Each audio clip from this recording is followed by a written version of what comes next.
ये कहानी बहुत ही मजेदार होने वाली है, इस वजह से ये वीडियो थोड़ा सा लंबा होगा, लेकिन प्रॉमिस करते हैं कि आप इस वीडियो में कहीं पर भी बोर नहीं होंगे। तो कहानी की शुरुआत में हम एक यूरी नाम की लड़की को देखते हैं जो इस वक्त अपने स्कूल में थी और अपनी क्लास अटेंड कर रही थी। लेकिन अचानक से उसके साथ कुछ ऐसा हुआ कि वो उस जगह से गायब होकर एक बिल्डिंग की छत पर आ गई। यहाँ पर आकर वैसे तो वो बहुत कंफ्यूज थी क्योंकि उसे कुछ भी समझ नहीं आया था, इसीलिए वो अपने भाई को कॉल लगाती और उसे बताती है कि उसके साथ क्या क्या हुआ। लेकिन उसकी बात सुनकर उसका भाई बताता है कि वो सभी अब एक दूसरी दुनिया में आ चुके हैं और यहाँ पर इस बिल्डिंग की सारी सीढ़ियां और सारे एलिवेटर को बंद कर दिया गया है, जिस वजह से कोई भी नीचे नहीं जा सकता। और सिर्फ वही नहीं है जो यहाँ पर फंसे हैं, उनकी तरह कई और भी लोग हैं जो इस वर्ल्ड में आ गए हैं। अगर उन्हें एक बिल्डिंग से दूसरी बिल्डिंग तक जाना है तो इसके लिए हर बिल्डिंग को एक ब्रिज से कनेक्ट किया गया है, जिससे वो एक बिल्डिंग से दूसरी बिल्डिंग में जा सकते हैं और बस उन्हें यहाँ पर सर्वाइव करना है। अब यूरी को तो ज्यादा कुछ समझ नहीं आ रहा था, पर उसका भाई जैसे जैसे उसे बता रहा था वो मानते जा रही थी। हम देखते हैं कि जब वो बात कर रही थी तभी उसे सामने की बिल्डिंग पर एक लड़की भागते हुए दिखती है।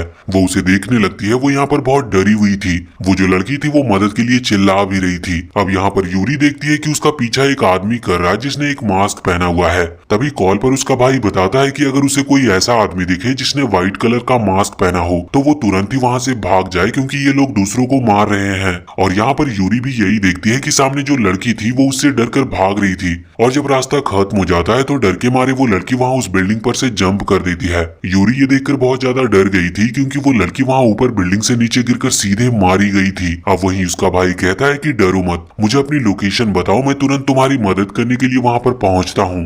अब यूरी अपनी लोकेशन बताने ही वाली थी कि इतने में ही वहाँ पर एक आदमी आ जाता है और इस आदमी ने भी मास्क पहन रखा था और ये भी यूरी पर हमला कर रहा था। वो डरकर पीछे हटती और इस चीज में उसका फोन भी नीचे गिर जाता है। अभी कॉल कटा नहीं था, उसका भाई उस कॉल पर ही था और चिल्ला रहा था, लेकिन इतने में ही वो आदमी उस फोन को तोड़ देता है जिस वजह से फोन खराब हो जाता है। अब यूरी यहाँ पर कुछ कर नहीं सकती थी, इसीलिए वो तुरंत ही भागने लगती है। सामने उसे ब्रिज दिखता है।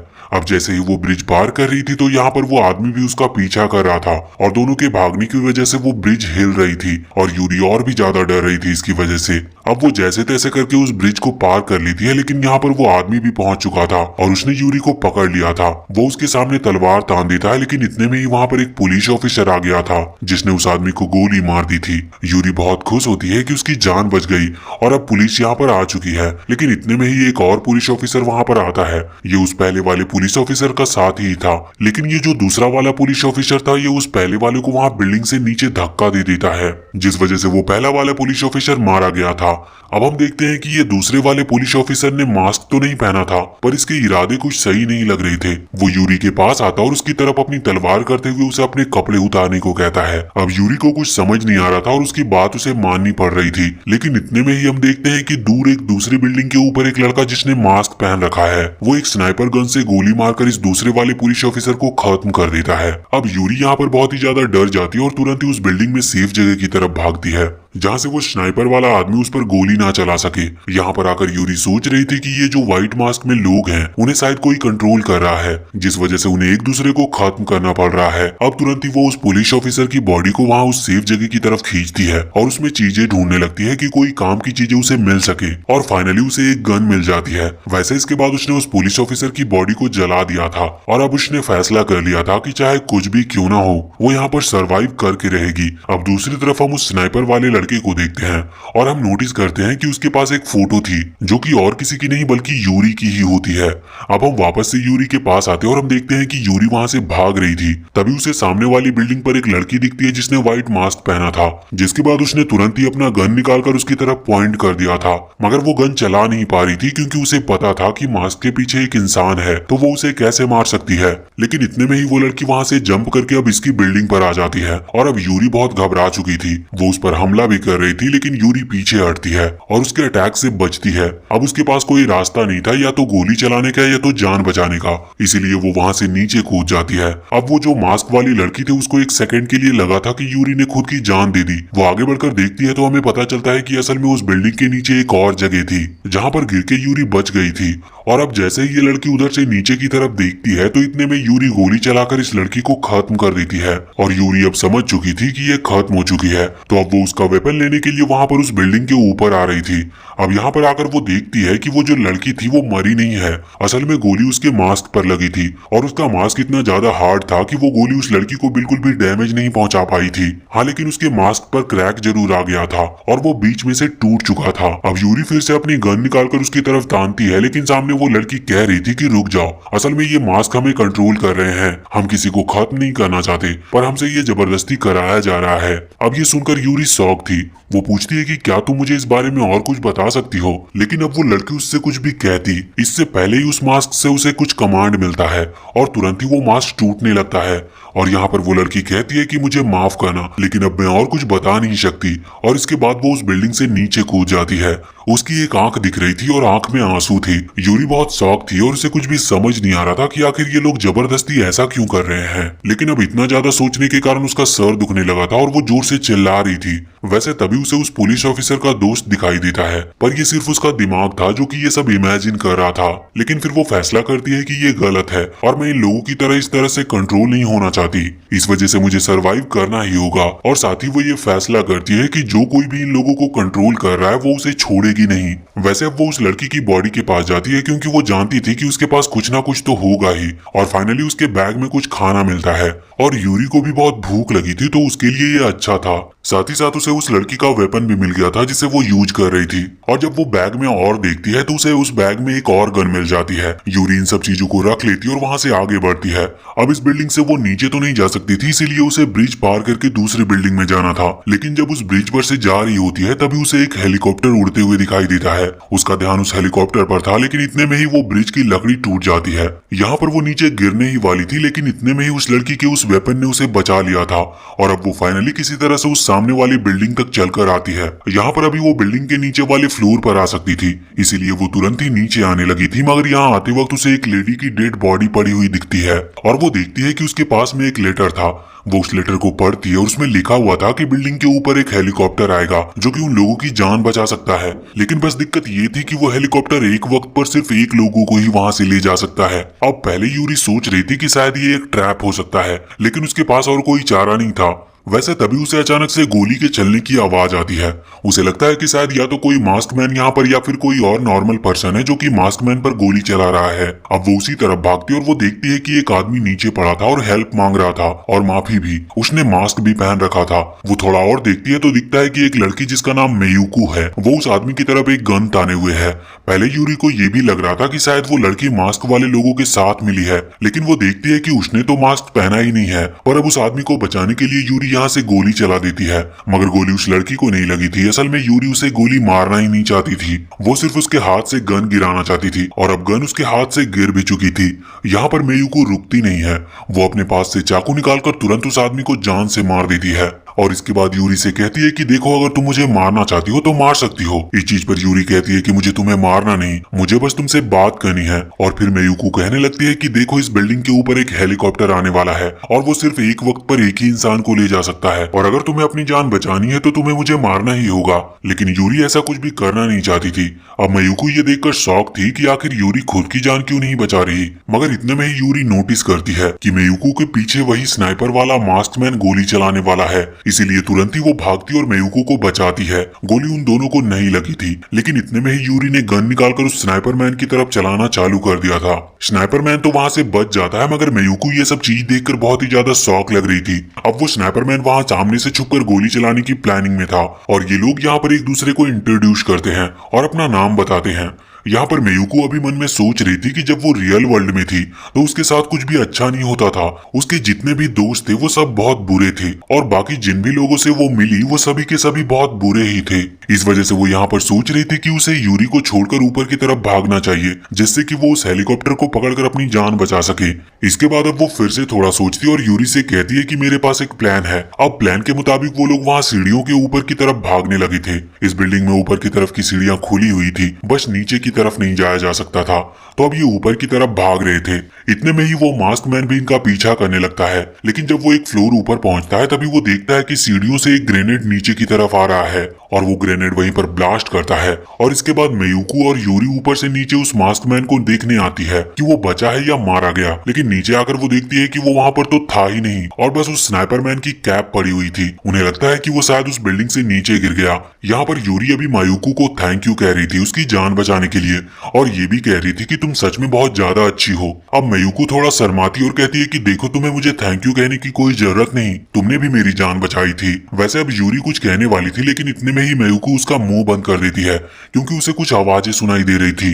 वो दोनों सुनते हैं कि ये और किसी चीज की नहीं बल्कि हेलीकॉप्टर की आवाज है, और इसे सुनते ही वो दोनों ही वहां से सीधा बिल्डिंग के ऊपर की तरफ भागने लगे थे। वैसे इसी बीच हम उस मास्क मैन को देखते हैं जो कि इस वक्त बहुत ही ज्यादा इंजर्ड था, मगर हम ये भी देखते हैं कि यूरी और मेयुको भले ही ऊपर की तरफ भाग रही थी, लेकिन उनकी स्पीड थोड़ी कम थी, और जब वो ऊपर पहुंचती है तो इतने में ही वो हेलीकॉप्टर उड़ चुका था। अब यूरी यहाँ पर गोली चलाकर उस हेलीकॉप्टर को रोकने की कोशिश करती है, पर मेयुको बताती है कि इसका कोई फायदा नहीं होने वाला क्योंकि वो हेलीकॉप्टर सिर्फ नॉर्मल रूल्स को फॉलो कर रहा है। वो कुछ देर के लिए यहाँ पर रुका था और टाइम के हिसाब से अब यहाँ से चला गया, शायद वो फिर लौट कर आएगा। लेकिन अब यूरी बार बार गोली चला रही थी, इस वजह से वो हेलीकॉप्टर वापस से पीछे की तरफ मुड़ता है और हम देखते हैं कि उसके अंदर एक और मास्क मैन था जो कि इनकी तरफ गोली चलाने लगता है। ये दोनों वहां से भागते हुए खुद को बचाती हैं और इसके बाद वो हेलीकॉप्टर वापस से लौट जाता है। यहाँ पर यूरी मायुको से माफी मांग रही थी कि उसकी वजह से वो हेलीकॉप्टर छूट गया, वरना मायुको तो पहले उस आदमी को खत्म करके सीधा ऊपर की तरफ आने वाली थी। मगर मेयुको कहती है कि कोई बात नहीं, हम फिर से इस हेलीकॉप्टर को कैच कर सकते हैं, शायद ये फिर से यहाँ पर लौट कर आए। अब यूरी उससे कहती है कि तुमने बिल्कुल सही कहा, लेकिन हम 2 लोग हैं और हमें 2 बार इस हेलीकॉप्टर का इंतजार करना होगा। इससे अच्छा तो हम अपने सीढ़ियों को ढूंढे, क्योंकि इस वर्ल्ड में और भी ऐसे कई लोग होंगे जिन्होंने मास्क नहीं पहना होगा और वो हमारी मदद कर सकते हैं इस हेलीकॉप्टर को चुराने में। और अगर हमने इस हेलीकॉप्टर को अपना बना लिया तो फिर हमें एक एक करके जाने की जरूरत नहीं है, हमें बस एक मास्क मैन से लड़ना होगा और एक ड्राइवर से, उसके बाद फिर ये हेलीकॉप्टर हमारा होगा। मेयुको उसकी बातें को बहुत ध्यान से सुन रही थी और साथ ही साथ वो बहुत ही ज्यादा शौक लग रही थी और अब वो भी यूरी का साथ देने के लिए तैयार थी। वैसे इसके बाद ये सीन चेंज होता है और हम सीधा उस मास्क मैन को देखते हैं। उसका मास्क इस वक्त थोड़ा सा क्रैक कर गया था और अब वो सोच पा रहा था। मास्क के होते हुए वो लोग अपने कंट्रोल में नहीं थे, इस वजह से वो कुछ सोच नहीं सकते थे, पर अब उसे सब समझ में आ रहा था और उसे एक अधूरा काम पूरा करना था, लेकिन वो हमें बताया नहीं जाता। वो आगे बढ़ रहा था कि तभी एक और मास्क मैन वहां से निकलता है। वो दोनों एक दूसरे से बात तो नहीं करते, मगर जो दूसरा वाला मास्क मैन था वो तभी अपने वेपन से स्नाइपर वाले पर हमला कर देता है। हम देखते हैं कि मास्क मैन तुरंत ही अपने स्नाइपर आगे करके उस दूसरे वाले को मार दिया था और अब वो समझ चुका था कि अब उसे बाकी लोगों के साथ साथ इन मास्क वाले लोगों से भी बचना है, क्योंकि उसका मास्क अब टूट चुका है। तो अब जो भी उसे कंट्रोल कर रहा है वो फिर से इसे कंट्रोल नहीं कर पाएगा। अब यहाँ से ये सीन चेंज होता है और हम अगले सीन में देखते हैं कि यूरी इस वक्त कुछ सोच रही थी या फिर सपना देख रही थी कि कैसे वो अपनी वर्ल्ड में थी और स्कूल में अपनी क्लास के अंदर बैठी हुई बाहर खिड़की से एक टावर को देख रही थी। वो टावर सच में बहुत बड़ा था और शायद वो पहले वहां पर हुआ नहीं करता था, लेकिन अब अचानक से वो सीधा इस दुनिया में आ जाती है और वो अपने आप को एक बिल्डिंग के छत पर पाती है। मगर तभी उसकी नींद खुल गई थी और वो देखती है कि वो बहुत देर से सो रही थी और अब रात भी हो चुकी है। उसका सामान तो वहीं पर रखा हुआ था, लेकिन मेयुको वहां पर कहीं दिखाई नहीं दे रही थी। यूरी को लगता है कि शायद वो वहां से चली गई क्योंकि वहां पर एक गन भी मिसिंग थी, पर वो दुखी थी क्योंकि उसने उसको अपना फ्रेंड माना था। इसके बाद अब वो वहां से आगे बढ़ती है तो उसे खिड़की से बाहर की तरफ एक मास्क मैन दिखाई देता है। अब यहाँ पर यूरी को खुद की जान बचानी थी, इसीलिए वो तुरंत ही वहां से भागती है।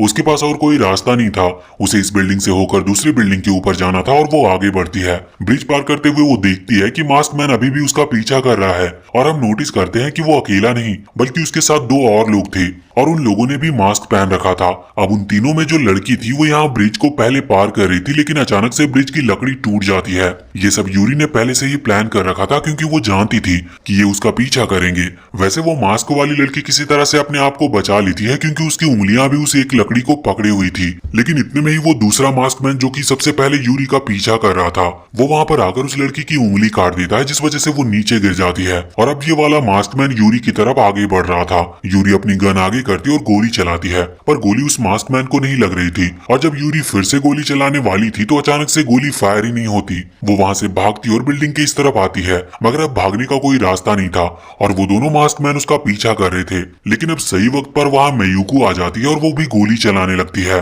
लेकिन ये जो पहले वाला मास्क मैन था वो उस दूसरे वाले मास्क मैन को आगे कर खुद की जान बचा लेता है और ज्यादा फायरिंग की वजह से अब मयूको के पास गोलियां नहीं बची थी। मगर हम देखते हैं कि अब ये मास्क मैन यूरी का पीछा छोड़कर मयूको के ऊपर हमला करने के लिए आगे बढ़ता है और अब उसके पास गोली नहीं थी, इसीलिए वो गन फेंक देती है, मगर उसका कोई फायदा नहीं था। उस मास्क मैन के पास कुछ वेपन भी थे जिन्हें लेकर वो मयूको पर हमला कर रहा था। हम देखते हैं कि मयूको ने अपनी गन और कहीं नहीं बल्कि वहीं सामने यूरी के पास फेंकी थी, क्योंकि वो जानती थी कि यूरी के पास बैकपैक है और उसके पास मैगजीन रखी हुई है। यूरी तुरंत ही उस गन को रिलोड करती है और इस मास्क मैन के ऊपर चलाती है। ये मास्क मैन नीचे गिर चुका था और इन दोनों ने उसका वो मास्क हटा लिया था। वैसे अब ये मास्क मैन उठ नहीं सकता था और यूरी को अभी उस लड़के की बात याद आती है जिसे हमने कहानी की शुरुआत में देखा था।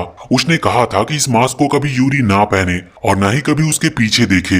अब यूरी इस मास्क मैन से पूछती है कि आखिर ऐसा क्यों, तो ये लड़का बताता है कि इस मास्क के पीछे ना जाने किस तरह की चीजें बनी हुई है, जिस वजह से ये मास्क सामने वाले को कंट्रोल कर लेता है। फिर भले ही ये मास्क निकल क्यों ना जाए, लेकिन जो भी उन्हें ऑर्डर दे रहा है उन्हें इसका ऑर्डर मानना पड़ता है। वैसे ये लड़का और कुछ बताए इससे पहले ही उसे एक ऑर्डर मिलता है कि उसे अब खुद को खत्म करना होगा, जिसके बाद ये खुद की ही जीभ बाइट करके खुद को मार लेता है। वैसे यहाँ पर यूरी और मयूको खुश थे कि उन दोनों की जान बच गई। वैसे अब मयूको अपना फोन निकालकर चेक कर रही थी और जैसे ही यूरी ये सब चीज देखती है तो वो शॉक हो जाती है और उससे उसका फोन छीनकर कहती है कि मुझे अपने भाई को फोन करना है। अब जैसे ही वो अपने भाई से बात कर रही थी तो यहाँ पर उसका भाई सारी सिचुएशन को समझता है कि यूरी के साथ क्या क्या चीजें हुई और उसे ये भी पता चलता है कि यूरी को एक लड़की मिली जिसका नाम मयूको है। तो यहाँ पर वो कह रहा था कि मयूको को खत्म कर दे, क्योंकि इस वर्ल्ड में किसी पर भी भरोसा नहीं किया जा सकता, क्योंकि अपनी जान बचाने के लिए कोई कभी भी किसी को मार सकता है। अब ये बात सुनने के बाद वो इमेजिन करती है कि जैसे कि उसने गोली चला दी हो और मयूको मारी गई हो, लेकिन बस ये उसकी इमेजिनेशन थी। और जब उसका भाई फिर से ये बात दोहराता है तो वो कहती है कि अगर उसके भाई ने फिर से ये बात कहा तो वो खुद को ही खत्म कर लेगी। इसके बाद उसका भाई कहता है कि मुझे माफ करना, मैं ये बात नहीं दोहराऊंगा। वैसे उसका भाई उसे बताता है कि इस फोन के थ्रू मैं तुम्हें ट्रैक कर सकता हूँ और तुम्हारी मदद करने के लिए वहां पर आ भी सकता हूँ। अब यूरी बहुत ज्यादा खुश थी, वो फोन कट करती है और मयूको के पास आती है। सबसे पहले तो वो उसे हग करती है और फिर उससे माफी मांगती है कि मुझे माफ करना, मैंने ऐसा कुछ सोचा कि मैं तुम्हें मार रही हूँ। वैसे उसे भी कुछ समझ नहीं आ रहा था, वो शौक थी। बस मयूको ये समझ चुकी थी कि यूरी के उसके साथ होने से उसका फायदा ही है, वो दोनों साथ में काम करेंगे तो अपनी जान बचा सकते हैं। अब हम देखते हैं कि वो बिल्डिंग पार कर रहे थे, यहाँ पर यूरी आगे चल रही थी जिससे कि अगर कोई खतरा हो तो पहले वो नोटिस कर सके।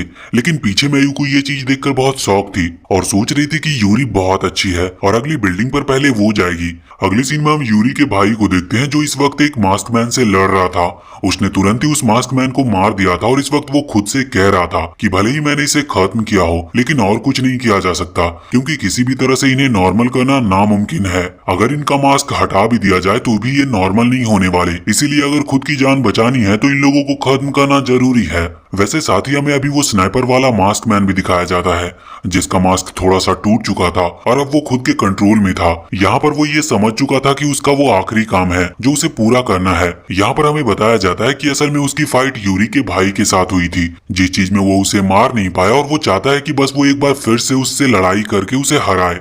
बस यही उसका आखिरी काम था। और अब यहाँ पर हम वापस से यूरी के भाई को देखते हैं। वैसे उसका भाई का नाम रीका है और यहाँ रीका अब आगे बढ़ रहा था, तभी वो दो और लोगों से मिलता है जिन्होंने मास्क नहीं पहन रखा था। असल में वो उसके साथ ही थे और वो बताते हैं कि वो यूरी के साथ कांटेक्ट करना चाहते थे पर उनके पास फोन नहीं था। अब रीका उनसे कहता है कि कोई बात नहीं, मगर इतने में ही पीछे की तरफ से एक कैनल बॉल आती है जो कि सीधा आकर रीका के उस दोस्त को लग जाती है और यहाँ पर वो तुरंत ही मारा जाता है। अब रीका और जो उसकी दोस्त थी वो दोनों ही पीछे देखते हैं तो वहां पर एक मास्क मैन था जो कि लोहे से बनी हुई बॉल फेंक रहा था और वो अपने हाथ से ही उन्हें इतनी तेज स्पीड से फेंक रहा था कि अगर वो बॉल इन्हें टच भी करती तो ये मारे जाते। ये चीज देखकर रीका बहुत ज्यादा शॉक था और कह रहा था कि ये उसका सबसे ज्यादा स्ट्रॉन्गेस्ट ओपोनेंट है और उसके पास कोई दूसरा रास्ता नहीं था। इस वजह से रीका और वो लड़का वहां से भागने लगते हैं। अब वो दोनों वहां से भागते हुए उस जगह के एंड तक पहुंचते हैं। सामने गेट लगा हुआ था जिस पर एक कोड लॉक सिस्टम था और गेट तोड़ने का टाइम था ही नहीं, क्योंकि वो मास्क मैन वहां पर कभी भी आता होगा।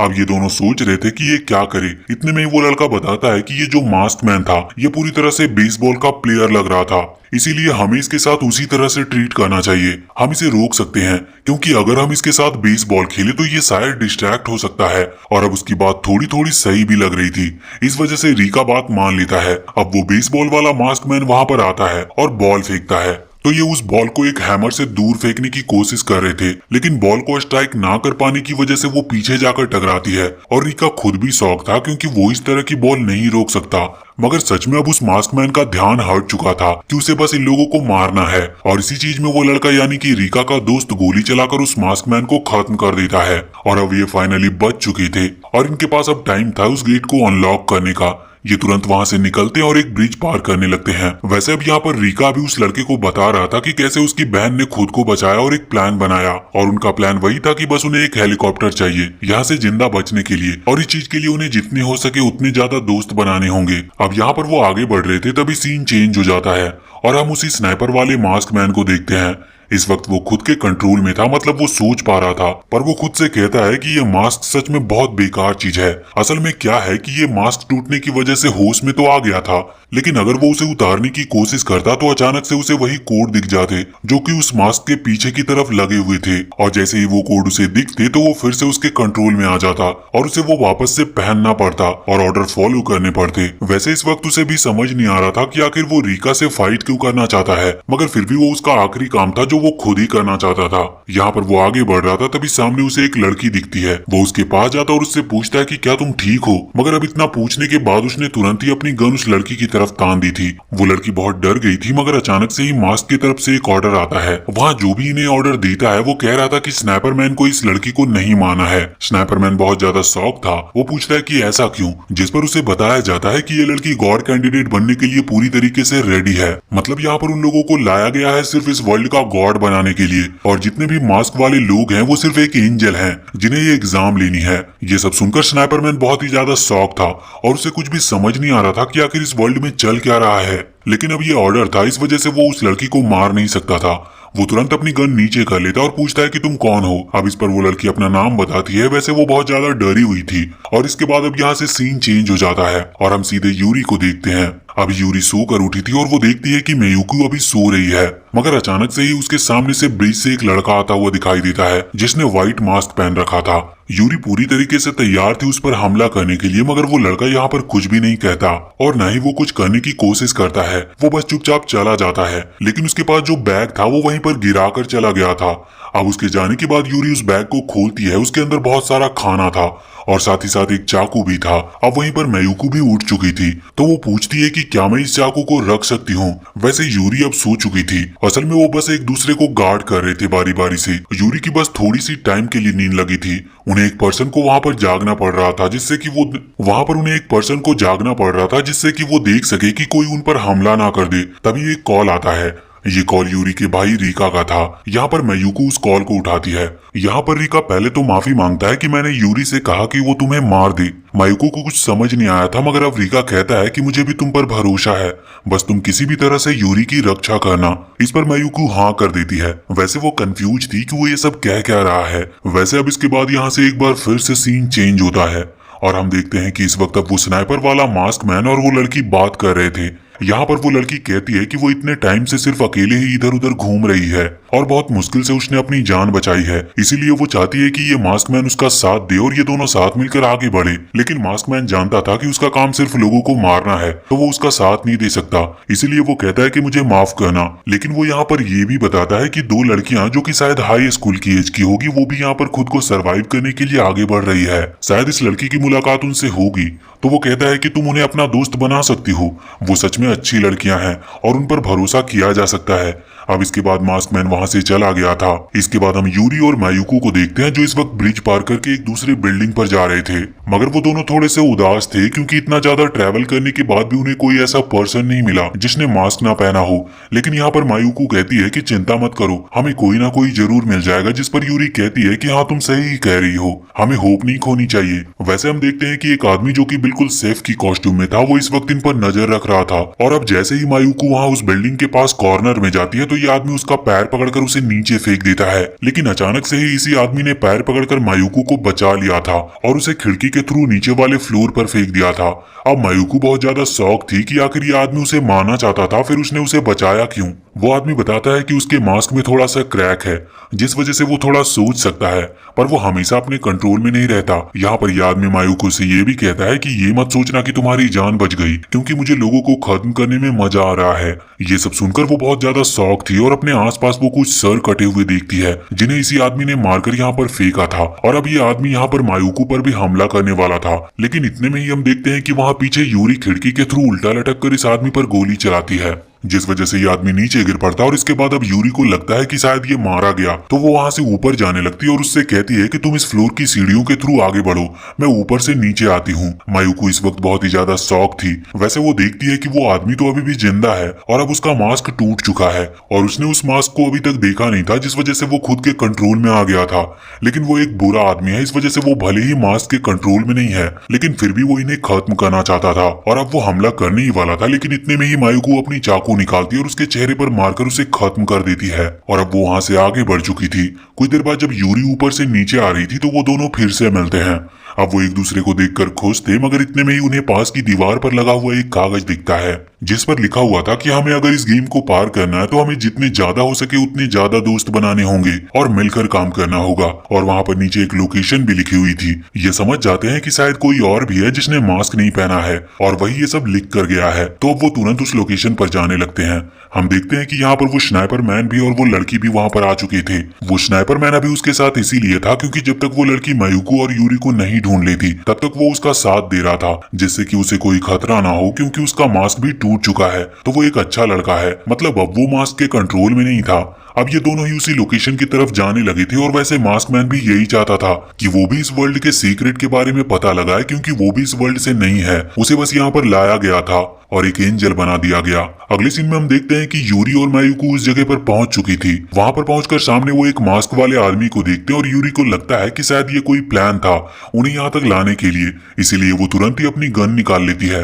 पर इतने में ही पीछे से एक आदमी जिसने मास्क नहीं पहन रखा था आकर यूरी को पकड़ लेता है और साथ ही एक और आ गया था जिसने मायूको को पकड़ लिया था। और हम देखते हैं कि वहां पर और भी कई लोग थे और उनमें से किसी ने वो मास्क नहीं पहन रखा था। अब जिसने वो मास्क पहना था वो अपना मास्क उतारता और बताता है कि इस मास्क के पीछे टेप लगा हुआ है, जिस वजह से उस पर जो कोड लिखा हुआ है वो उन्हें नहीं देखते और ये अपने होश नहीं खोते।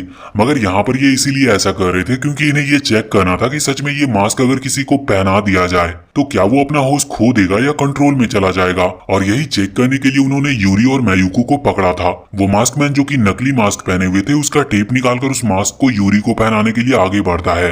मगर अब इतने में ही हम देखते हैं कि वहां पर एक लड़का आ गया था जिसने एक सूट पहन रखा था, जो कि अक्सर लोगों मगर इतने में ही हम देखते हैं कि वहां पर एक लड़का आ गया था जिसने एक सूट पहन रखा था जो कि अक्सर लोग गाड़ी चलाते वक्त पहनते हैं और ये एक राइडर की यूनिफॉर्म थी। तो यहाँ पर ये आता और तुरंत ही उन लोगों को मारना स्टार्ट कर देता है। सबसे पहले उसने उसी आदमी को मारा था जिसने मायूको को पकड़ा था, मगर ये मायूको पर हमला नहीं करता। इसी तरह से इन सभी को मारने के बाद अब यूरी के वो सामने खड़ा था और ये यूरी से कहता है कि अगर तुम मुझे मार सकती हो तो मार दो, वरना मैं तुम्हें मार दूंगा। मगर यूरी उसे नहीं मार सकती थी क्योंकि जो सूट उसने पहन रखा था उसे गोली नहीं लग सकती थी और वो भी बहुत फास्ट था। इस वजह से जो उसके वीक पॉइंट थे वहां पर गोली चलाना बहुत मुश्किल था। अब यहाँ पर मायूको सिचुएशन को समझते हुए एक मास्क उठाती है और उसे पहनने लगती है। वो जैसे उस मास्क को पहनती है, यूरी बहुत ही ज्यादा खुश हो चुकी थी क्योंकि वो समझ गई थी कि अब मायूको अपने कंट्रोल में नहीं रहेगी। और यहाँ पर वो लड़का भी समझ चुका था कि मायूको ने मास्क पहन लिया है, इसका मतलब अब वो उन्हीं के साथ एक एंजल है। असल में वो लड़का भी एक एंजल ही है और उसने भी मास्क ही पहन रखा है, बस वो मास्क उन्हें पहले दिख नहीं रहा था। वैसे तो यूरी अपनी बंदूक को मायूको के सामने करती है, मगर वो गोली नहीं चला पाती क्योंकि वो खुद की दोस्त को नहीं मार सकती थी। लेकिन अब मायूको यूरी पर हमला करने के लिए आगे बढ़ चुकी थी। वो तुरंत ही अपना चाकू निकालकर यूरी को मारने वाली थी, लेकिन इतने में ही वो अपनी डायरेक्शन बदल देती है और उस राइडर के ऊपर अपना चाकू चलाकर उसे खत्म कर देती है। वैसे राइडर भी यहाँ पर हमला कर रहा था जिस चीज में मायूको का वो मास्क टूट चुका था। हम देखते हैं कि वो अभी खुद के कंट्रोल में थी और वो यूरी को बताती है कि ये मास्क नकली था, असल में ये मास्क उस सेफ का था जिससे अभी अभी यूरी और मायूको की फाइट हुई थी। वैसे यहाँ पर यह सवाल बनता है कि आखिर मायूको ने ये सब किया क्यों।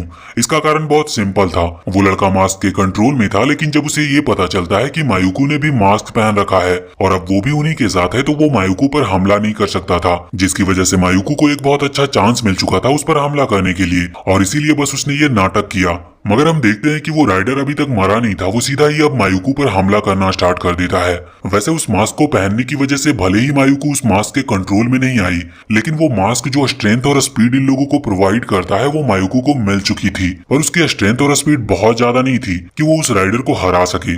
इस वजह से मायुकू पीछे को हट रही थी, मगर यूरी उसकी मदद करने के लिए पहले तो अपना वो कोट निकालकर राइडर के ऊपर फेंकती है, और इसके बाद वो तुरंत ही राइडर का पैर पकड़ लेती है। इस चीज में अब मायुकू को चांस मिल चुका था, वो हमला करती है और यहाँ पर वो राइडर मारा जाता है और ये उसका मास्क हटा लेते हैं। वैसे वो राइडर कह रहा था कि उसे ये सब नहीं पता था कि डिफेक्टिव मास्क जैसी भी कोई चीज होती है, लेकिन वो खुश है कि उसने इन लोगों को खत्म नहीं किया और अब वो फाइनली इस वर्ल्ड से वापस लौट सकता है। वैसे अब यूरी और मायुकू की जान बच चुकी थी, वो कुछ और मास्क लेते और वहां से निकलने लगते हैं, लेकिन तभी वहां पर उनके सामने कोई आ गया था और ये सीन यहीं पर चेंज हो जाता है और हम उस स्नाइपर मैन और उसी लड़की को देखते हैं। वो अभी यहाँ पर इस जगह पर आ रहे थे, लेकिन उन्हें सामने एक आदमी दिखता है जो कि इस वक्त यूरी और मायुकू से बात कर रहा था, इसीलिए वो छुपकर उस आदमी की बातें सुनना ही सही समझते हैं। यहाँ पर हम देखते हैं कि वो आदमी इस वक्त मास्क नहीं पहने हुआ था, मतलब वो अभी एक नॉर्मल ह्यूमन है, मगर वो इन पर हमला कर रहा था।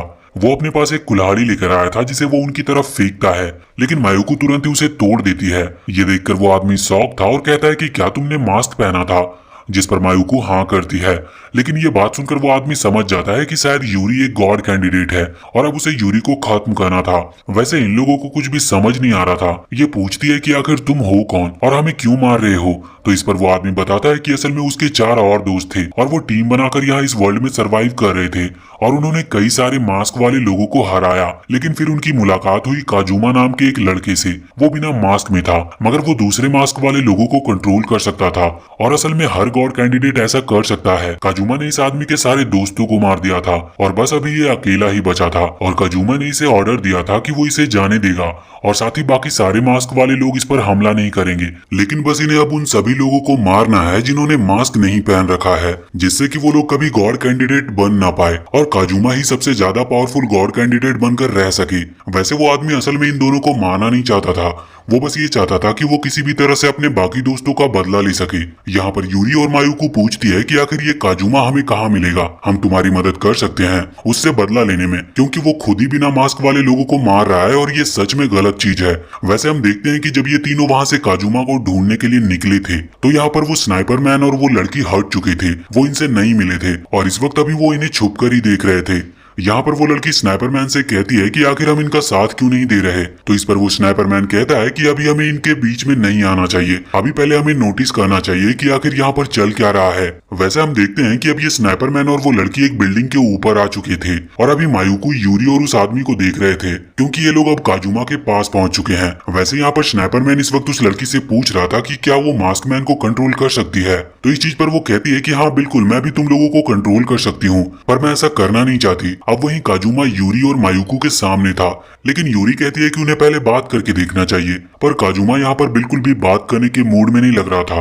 वो तुरंत ही एक मास्क वाली लड़की को ऑर्डर देकर इन पर हमला करने को कहता है, पर यहाँ पर मायुकू आगे आकर उसे रोक लेती है और इसके बाद उस मास्क वाली लड़की की मायुकू के साथ फाइट होने लगी थी। वो दोनों वहां पर अभी लड़ ही रहे थे, तभी वो आदमी जो कि यहाँ यूरी और मायुकू को लेकर आया था वो उस मास्क वाली लड़की पर अटैक करने का फैसला करता है, क्योंकि उसी ने उसके दोस्तों को मारा था। तो यहाँ पर वो जैसे ही हमला कर रहा था इतने में ही वो मास्क वाली लड़की अपना वेपन उस आदमी को मार देती है और वो आदमी वहीं पर नीचे गिर पड़ता है। वैसे हम देखते हैं कि असल में काजुमा का ये सब एक प्लान था। वो जानता था कि वो मास्क वाली लड़की अकेले कभी इन दो जनों को हरा नहीं सकती, इसीलिए वो तुरंत ही एक दूसरे मास्क वाले लड़के को ऑर्डर देता है इन पर हमला करने के लिए। ये लड़का इस वक्त उस बिल्डिंग की दूसरी तरफ छुपा हुआ था। वो वहां से निकलकर इनके ऊपर एरो चलाने लगा था, लेकिन इतने में ही यूरी यहाँ से गन चलाकर उस लड़के को मार देती है, क्योंकि यूरी जानती थी कि काजुमा ऐसे ही कुछ करने वाला है। वैसे हमें पता चलता है कि काजुमा सिर्फ एक वक्त पर एक ही मास्क वाले पर्सन को कंट्रोल कर सकता है। वैसे अब उसके पास कोई रास्ता नहीं था, इस वजह से काजुमा को वहां से भागना था, लेकिन अब वो गन निकाल लेता और यूरी की तरफ तान देता है और कहता है कि तुम कुछ भी कर लो लेकिन तुम बचने वाली नहीं।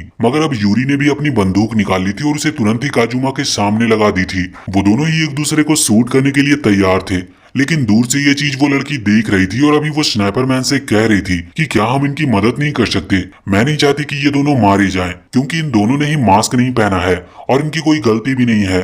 ये सिर्फ खुद को बचाने के लिए ऐसा कर रहे हैं। लेकिन यहाँ पर स्नाइपरमैन कहता है कि नहीं, अगर तुम उनकी मदद करने के लिए वहां पर जाओगी तो तुम भी प्रॉब्लम में फंस सकती हो। अब उस लड़की को कुछ भी समझ नहीं आ रहा था, लेकिन फिर वो कहती है कि ठीक है, लगता है मुझे अपने वेपन का यूज करना ही होगा। वो अपना फोन निकालती है और आसपास की बिल्डिंग की फोटो खींचने लगती है। ये देखकर वो स्नाइपरमैन उससे पूछता है कि तुम ये क्या कर रही हो, जिस चीज पर वो लड़की कहती है कि ये मेरा स्पेशल वेपन है।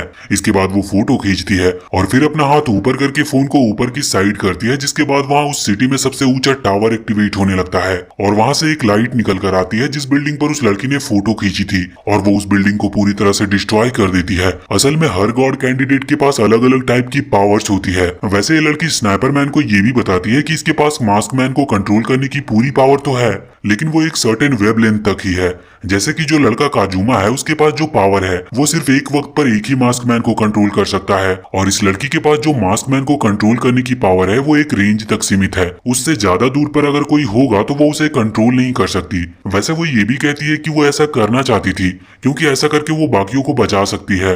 अब वहां पर तभी एक और मास्कमैन आ गया था जो कि इनके लिए खाना लेकर आया था। अभी स्नाइपरमैन अपना मास्क उतारकर दूसरी डायरेक्शन में बैठा हुआ था और अब वो खाना खा रहे थे। तभी ये मास्कमैन बताता है कि ये पूरा गेम लास्ट में जाकर किसी एक गॉड कैंडिडेट को सेलेक्ट करेगा जिसे सबसे बेस्ट गॉड माना जाएगा, और यहाँ पर वो लड़की फैसला करती है कि वही सबसे बेस्ट गॉड बनेगी। वैसे इसके बाद अभी हम यूरी और मायुकू को देखते हैं। यहाँ पर काजुमा बहुत शॉक था क्योंकि उसे लग रहा था कि ये जो बिल्डिंग अभी डिस्ट्रॉय हुई है ये यूरी की पावर से हुई। इसी वजह से वो बहुत डर गया था। यूरी भी ये बात समझ रही थी, इसलिए वो ऐसा ही बताती है कि जैसे कि सच में ये उसी की पावर थी। वो कहती है कि अगर तुमने मेरी बात नहीं मानी तो मैं तुम्हें भी खत्म कर सकती हूँ, पर मैं ऐसा करना नहीं चाहती। हमें साथ मिलकर काम करना चाहिए। अब काजुमा भी उससे लड़ नहीं सकता था, इस वजह से वो हाँ कर देता है। और यहाँ पर यूरी कहती है कि तुम एक डॉक्टर हो और इसीलिए तुम्हें अभी इस आदमी का ट्रीटमेंट करना होगा। यहाँ पर वो उसी आदमी की बात कर रही थी जो यूरी और मायुकू को यहाँ पर लेकर आया था। अब यहाँ से सीन चेंज होता और हम अगले सीन में आ गए थे एक लेडी के पास जिस पर दो मास्कमैन हमला कर रहे थे, मगर अचानक से वहां पर एक और मास्कमैन आ जाता है जो कि उन दोनों मास्कमैन को खत्म कर देता है। वैसे इस चीज में वो लेडी बहुत ही ज्यादा हैरान थी। अब तभी वहां पर रीका और उसके दोस्त आ गए थे। यहाँ पर आकर वो उस मास्कमैन को देखते हैं जिसने अभी अभी उन दोनों मास्कमैन को खत्म किया था। यहाँ पर रीका समझ गया था कि असल में वो कोई और नहीं बल्कि कोई गॉड कैंडिडेट है जो कि इस मास्कमैन को कंट्रोल कर रहा है। अब तभी उस मास्कमैन को एक कॉल आता है और इसके बाद वो उस फोन को रीका को दे देता है। रीका उस फोन पर बात करता है तो उसे किसी लड़के की आवाज लग रही थी। वो समझ गया था कि ये कोई गॉड कैंडिडेट है जो छुपकर उन्हें देख रहा है और उस मास्कमैन को कंट्रोल कर रहा है। वैसे अब यहाँ पर हम उस लड़के को भी देखते हैं। वो यहाँ पर रीका को बताता है कि उसे एक बॉक्स मिला था जिस बॉक्स के अंदर एक ब्लैंक मास्क था, और जैसे ही उसने उसे लगाया तो उसके अंदर जो कोड थे वो कोड से बहुत सारी इन्फॉर्मेशन दे देते हैं, और साथ ही साथ उसके बाद वो एक गॉड कैंडिडेट बन गया जिसके बाद अब वो इन मास्क वाले लोगों को कंट्रोल कर सकता है। वैसे इसके बाद रीका पूछता है कि ये परफेक्ट गॉड क्या है, क्योंकि लास्ट में तो सभी में से एक परफेक्ट गॉड ही बचेगा। तो इस चीज पर वो लड़का कहता है कि देखो ये चीजें मुझे पता नहीं, लेकिन परफेक्ट गॉड शायद वही होगा जो सारी विशेष को पूरा कर सके। अब इसके बाद हम यूरी और मायुकू को देखते हैं। इस वक्त वो अपने भाई से बात कर रही थी और मायुकू खड़े होकर सोच रही थी कि रीका ने उससे कहा था कि वो यूरी को प्रोटेक्ट करे, और आज उसने ऐसा किया भी, लेकिन उसके ड्रीम में बार बार वही मास्क आ रहा था जिसे उसने पहना था। और यहाँ पर ये देख पा रही थी कि जहाँ एक तरफ वो मास्क पहने हुए थी और एक तरफ नहीं, लेकिन जो मास्क पहने हुए थी वो उसे कंट्रोल करने की कोशिश कर रही थी। यहाँ पर मायुकू समझ रही थी कि हाँ सच में ये मास्क उसे कंट्रोल करने की कोशिश कर रहा है, पर मायुकू भी खुद को समझा रही थी कि वो इस तरह से अपना कंट्रोल खो नहीं सकती। वैसे तभी यहाँ पर यूरी आती और कहती है कि हमें आगे बढ़ना चाहिए, लेकिन अब मायुकू कहती है कि क्या हमें उस आदमी को देखना नहीं चाहिए जिसका इलाज काजुमा कर रहा है। तो यूरी कहती है कि अरे मैं तो उसके बारे में भूल ही गई। उसके बाद अब वो सीधा नीचे वाले फ्लोर पर जाते हैं जहां पर उस आदमी का ट्रीटमेंट चल रहा था। काजुमा बताता है कि वो बहुत ही ज्यादा इंजर्ड हो चुका है और अभी उसकी हालत थोड़ी सी खराब है। वैसे तभी हम उस लड़की को देखते हैं जिसने मास्क पहन रखा था, और यहाँ पर काजुमा उसका मास्क उतारता है। ये चीज देखकर मायुकू बहुत ही ज्यादा शॉक थी क्योंकि उसने ऐसा पहले कभी नहीं देखा था, और वो इस चीज का कारण काजुमा से पूछती है। तो वो बताता है कि ये मास्क सभी को कंट्रोल कर रहे हैं, लेकिन कुछ मास्क ऐसे भी हैं जो कि परमिशन देते हैं कि हम उन्हें उतार सकते हैं। मास्क के बारे में पूरा समझना बहुत मुश्किल है क्योंकि यहाँ पर कई तरह के मास्क हैं। वैसे इसके बाद हम देखते हैं कि उन्हें किसी की आवाज आती है और उसी डायरेक्शन में वो जाने लगते हैं। वैसे इस वक्त वो एक ब्रिज पार कर रहे थे और ब्रिज को पार करते वक्त मायुकू को नीचे एक लड़की दिखाई देती है जो कि सेम उसी की तरह थी और उसने भी मास्क पहन रखा था, लेकिन ये सब सिर्फ मायुकू की इमेजिनेशन थी। वो इस चीज से डर जाती और अपना कंट्रोल खोने लगती है और उसे चलना भी नहीं हो पा रहा था। यूरी उसे संभालती और कहती है कि क्या हुआ, जिस पर मायुकू कहती है कि कुछ नहीं, मैं ठीक हूँ, बस गलती से मेरा पैर फिसलने वाला था। वो यहाँ पर झूठ कह रही थी, मगर वो मन में सोच रही थी कि मुझे अभी खुद पर कंट्रोल रखना होगा, और तब तक तो बिल्कुल जब तक कि उन्हें यूरी का भाई नहीं मिल जाता। अब यहाँ से जब वो आगे बढ़ रहे थे तो सामने वाली बिल्डिंग में एक लाइब्रेरी थी। वहाँ पर पहुंचने के बाद उन्हें एक मास्क मैन मिलता है, जिस पर मायूको तुरंत ही आगे बढ़कर हमला करने लगती है, लेकिन वो आदमी बच गया था और मायूको दूसरी साइड आ गई थी। यूरी को उसका बिहेवियर बहुत ही अजीब लग रहा था, क्योंकि पहले मायूको बहुत सोच समझ कर हमला करती थी, लेकिन अभी वो बस लड़ना चाहती थी। हम देखते हैं कि मायूको एक बार फिर से उस पर हमला करती है, मगर वो आदमी बच रहा था और उसके ऊपर भी हमला करके वो मायूको को दूर फेंक देता है। अभी यूरी गोली चला रही थी, पर उस आदमी को एक भी गोली नहीं लगती। पर तभी हम देखते हैं कि एक बुलेट सीधा ऊपर की तरफ टकराते हुए उस आदमी को लग जाती है। यूरी ये चीज देखकर तुरंत ही समझ चुकी थी कि ये किसी और का नहीं बल्कि उस स्नाइपर मैन का ही काम है, क्योंकि वही इस तरह से गोली चलाता है। अब यूरी समझ गई थी कि ये स्नाइपर मैन यहाँ पर आ चुका है। इस वजह से वो डर जाती और वहां से छुपकर सीधा मायूको के पास आती है। मायूको इस वक्त बहुत ही ज्यादा इंजर्ड थी और वो भाग नहीं सकती थी। इस वजह से वो धीरे धीरे ही वहां से निकलने की कोशिश करते हैं। हम देखते हैं कि यहाँ पर वो स्नाइपर मैन और वो लड़की इस वक्त वहां पर आ रहे थे, और स्नाइपर मैन कह रहा था कि मैं लोगों को मारना नहीं चाहता था, लेकिन फिर भी ये डर कर मुझसे भाग गई। वो लड़की कहती है कि हमें उनका पीछा करना चाहिए, लेकिन इस पर स्नाइपर मैन कहता है कि थोड़ा देख कर, क्योंकि शायद उनके पास और भी ग्रेनेड हो सकते हैं। अब ये सुनकर वो लड़की हैरान थी। वो पूछती है कि आखिर तुमने मास्क क्यों पहना है और तुम हो कौन। इस चीज पर अब मास्क मैन बैठकर पूरी स्टोरी बताता है कि वो भी नॉर्मली यहाँ पर आया था और उसने भी मास्क नहीं पहना था, लेकिन फिर उसे दो मास्क मैन मिले जो कि बहुत ही ज्यादा स्ट्रांग थे। उनमें से एक लड़की थी और एक लड़का जो कि बहुत पावरफुल था। उसकी उनके साथ फाइट हुई और वो हार गया, जिसके बाद उन दोनों ने उसे खत्म नहीं किया बल्कि उसे मास्क पहना दिया, जिससे कि वो लोग इसे कंट्रोल कर सके। ये सब सुनकर वो लड़की थोड़ी हैरान थी। वैसे तभी सीन चेंज होता और हम देखते हैं उसी लड़की को जिस लड़की की बात इस वक्त वो स्नाइपर मैन कर रहा था। वो लड़की यहाँ पर अभी इसी लड़की के बारे में सोच रही थी जो कि अभी स्नाइपर मैन के साथ है, क्योंकि इस लड़की ने अपनी पावर से उस बड़े से टावर को एक्टिवेट किया था, जिस वजह से उसे लग रहा था कि शायद ये लड़की एक परफेक्ट गॉड कैंडिडेट बनने के लायक है। वैसे फिर हम यूरी और मायूको के पास आते हैं, जो कि इस वक्त एक ब्रिज को पार करके दूसरी बिल्डिंग की तरफ जा रही थी। यहाँ पर मायूको मन में सोच रही थी कि उसे जो भी पर्सन दिख रहा है उस मास्क को पहने हुए, वो असल में सिर्फ इस मास्क का बनाया हुआ इल्यूजन है। मायूको खुद उसे नहीं देखना चाहती थी, पर वो मास्क कंट्रोल करने के लिए ऐसा कर रहा है, और शायद सभी लोगों को ऐसा ही फील होता होगा, इसीलिए वो अपना कंट्रोल खो देते हैं। वैसे अब वो इस बिल्डिंग में आ चुके थे, और यहाँ पर आने के बाद उन्हें याद आता है कि ये वही बिल्डिंग है जिस बिल्डिंग में यूरी और मायूको की मुलाकात हुई थी। मगर जब यूरी पीछे मुड़कर देखती है तो वो देखती है कि मायूको नीचे गिर चुकी है, और जब वो इस चीज का कारण मायूको से पूछती है तो वो बताती है कि अब वो खुद को कंट्रोल नहीं कर सकती। वैसे यूरी को पहले ये लग रहा था कि शायद ऐसा इसलिए है क्योंकि मायूको उसकी जान बचाते वक्त बहुत थक गई थी, इसलिए वो चल नहीं पा रही है। पर मायूको बताती है कि ये उसका मास्क था जो कि उसे कंट्रोल करना चाहता था, पर उसने उसे रोक कर रखा। मगर अब इतने से ज्यादा वो उसे और देर तक नहीं रोक सकती, और अब अगर उसने अपना कंट्रोल खो दिया तो इस चीज में यूरी को खतरा हो सकता है। इस वजह से वो यूरी से चाहती थी कि वो उसे मार दे, मगर वो ये भी जानती थी कि यूरी कभी ऐसा नहीं करेगी। तो अब जब मायूको को कोई सोल्यूशन समझ नहीं आ रहा था तो वो तुरंत ही वहां से आगे बढ़कर उस बिल्डिंग से नीचे कूदने लगती है। यूरी उसे रोक लेती और कहती है कि नहीं, ये गलत है। मगर मायूको यहाँ पर यूरी को ही पीछे कर कहती है कि नहीं, मुझे मरना ही होगा। पर यूरी कहती है कि हम इसका कोई सोल्यूशन जरूर ढूंढ लेंगे। अब जब वो मास्क उस पर कंट्रोल बना चुका था तो वो मायूको को समझाता है कि तुम्हें यूरी को खत्म करना चाहिए, लेकिन मायूको उसकी बात नहीं मान रही थी। इसलिए मास्क की तरफ से ऑर्डर आता है कि मायूको बेहोश हो जाए, और असल में वो बेहोश भी हो जाती है। वो मास्क डायरेक्ट मायूको को मरने का ऑर्डर नहीं दे सकता था, क्योंकि मास्क का ऑर्डर मायूको रोक रही थी। वो पूरी तरह से बात नहीं मान रही थी, इसीलिए मास्क ने सिर्फ उसे बेहोश किया था, और जिसकी वजह से वो उसे खत्म कर सकता है।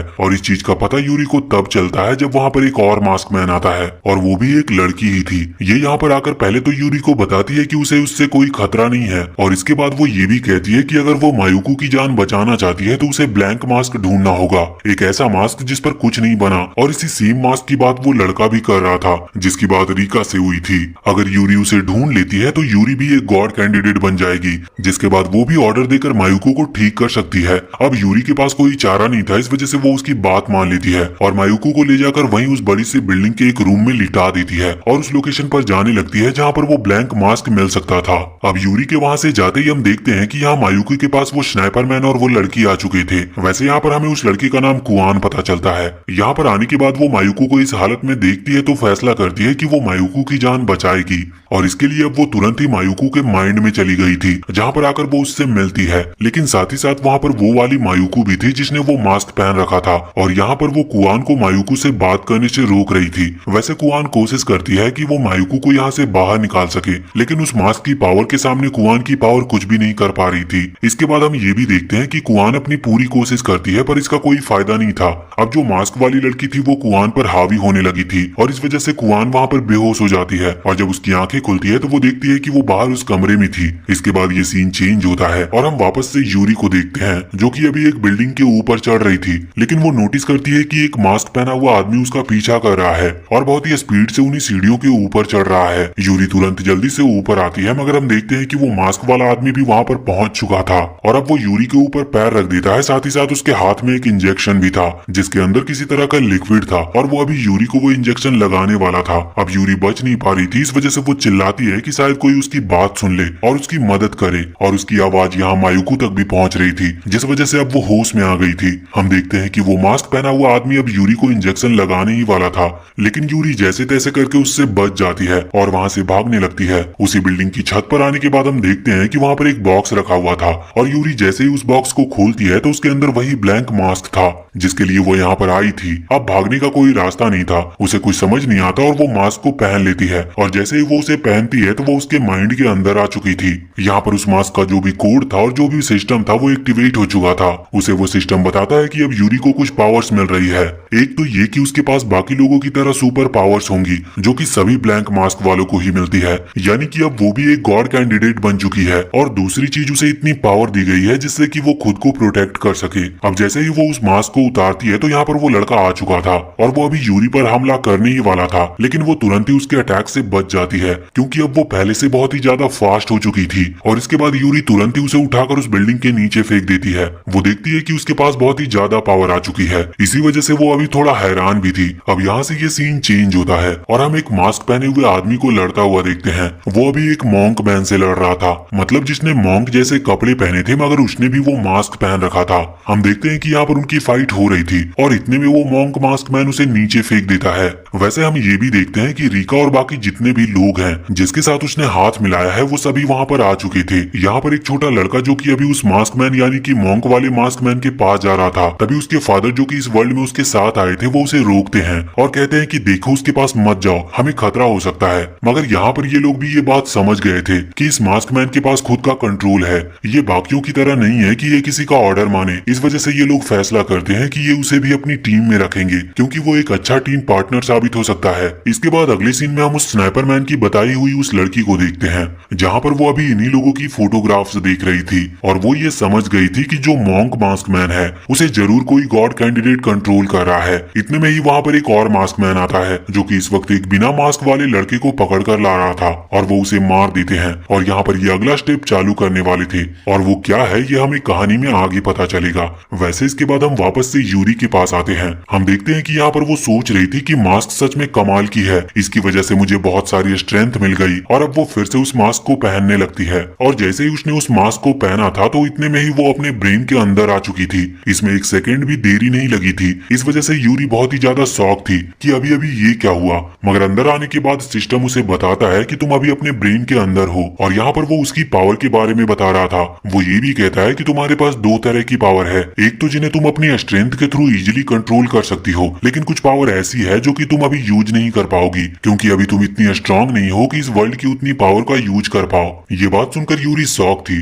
वैसे इसके बाद वो पूछती है कि क्या वो मायुको की जान बचा सकती है, तो इस चीज पर सिस्टम उसे बताता है कि शायद हाँ, लेकिन ऐसा करने के लिए तुम्हें बहुत पावर की जरूरत पड़ेगी। तो मैं ये नहीं कह सकता कि तुम उतनी पावरफुल अभी हो या नहीं, अगर तुम चाहो तो तुम कोशिश करके देख सकती हो। अब यहाँ से यूरी वापस नॉर्मल जगह पर आ चुकी थी। वो देखती है कि उसका जो मास्क था वो टूट चुका है और अभी वो सोच रही थी कि सिर्फ मास्क या फिर गॉड कैंडिडेट होना ही सब कुछ नहीं है, अभी उसे और ज्यादा इंप्रूव करना होगा जिससे कि वो इस वर्ल्ड में सरवाइव कर पाएगी और जिसकी भी जान बचाना चाहे वो उसकी जान बचा पाएगी। वैसे अब तभी उसे कॉल आता है मायुको का।